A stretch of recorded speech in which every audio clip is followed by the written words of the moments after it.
This carriage clock, as it comes with a handle, it is a very, very typical example of Cartier's genius, creative approach during the 1920s to make exceptional objects out of components recovered during his journeys to Asia and China in particular.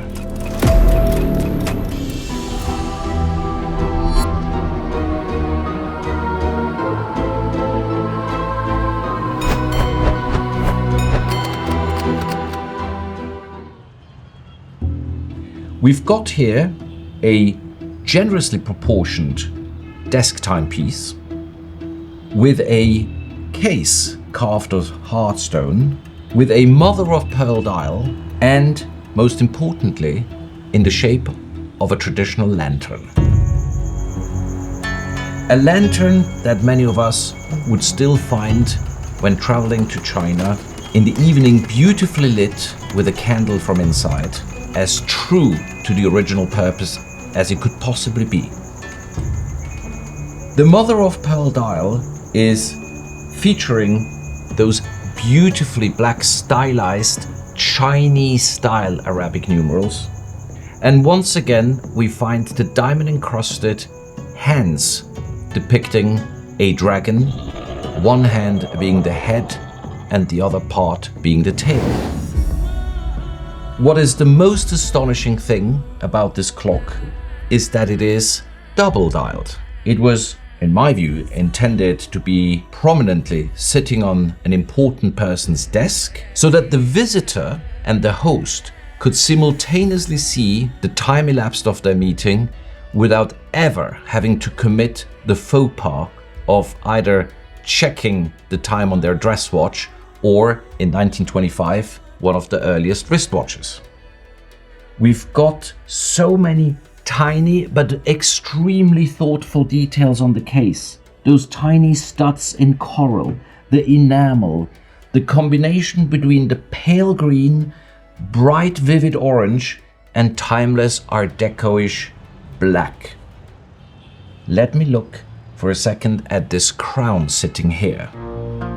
This crown is in fact as close as it gets to the crown of King Farouk of Egypt. King Farouk of Egypt, as we know, had to leave Egypt in 1952, and the country that hosted him in the years later was Italy.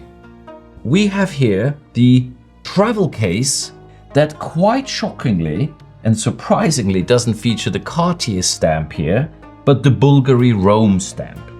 Another very interesting hint is here at the bottom of the box. A date, 16th of July, 54.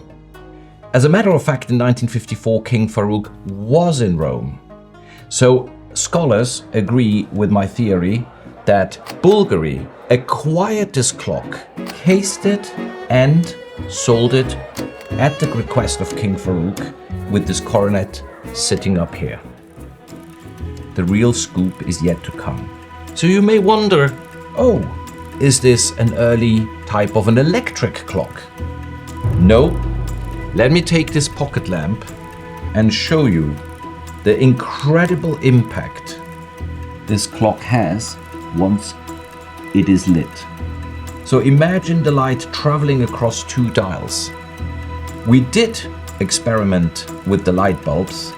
It has the warm tone of an antique Chinese lantern in tones of yellow, orange and green, exactly as the mother-of-pearl dials one would expect.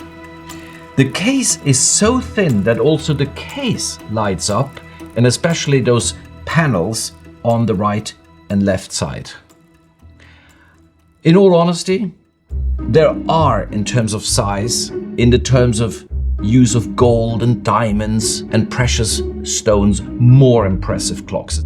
But when it comes to warming my heart and the pure imagination, what it would look like if I wake up in the middle of the night and I see this warmly lit travel clock in the shape of a lantern somewhere in my bedroom, this is a priceless emotion. Thank you, Cartier, for your genius, creative, artistic artisanal skills of the 1920s.